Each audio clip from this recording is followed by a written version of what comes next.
Chapter 5, Part 9. I didn't know that Meritaia was the name of one of the two main Māori wahine that have been visiting me since birth.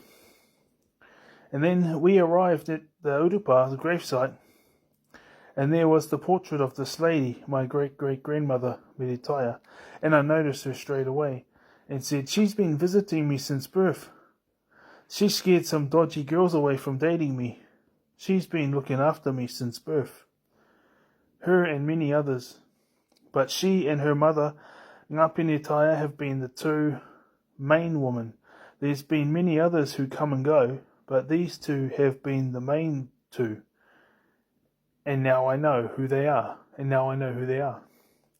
I've seen a portrait of them. The other main Māori one has been a man.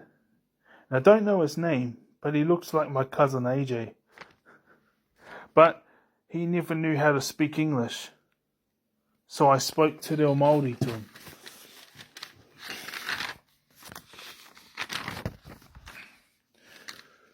But he's learning, so he knows some English now. I could go on and on about other Māori ancestral memories that years later I found out actually happened. Like, for example, hundreds of times I went swimming at a place called Mohi Bush in Hawke's Bay. Beautiful, beautiful bush. And there's a certain specific paved out walkway that I used to always take. The walk lasted between 10 to 20 minutes, depending on the pace you walk it. I walked, like some could be real slow.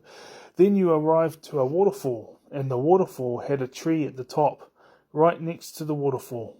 So right at the top to the right. And the tree had very solid and strong branches, and people would jump off and go flying, pose in mid-air, and then curl into a manu, or a bomb, or whatever it is they did. Manu is just another thing. And it was paradise.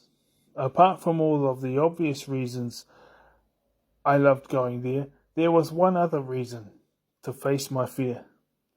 And after a few times there was no fear, although I experienced ancestral memories. These were the fear.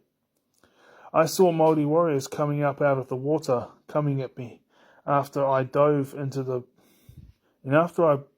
beautiful ice-cold water, I had a vision of me coming out of the water, and I was a fierce Māori warrior. Now, this caused me to ask some questions and search for some ancestral answers.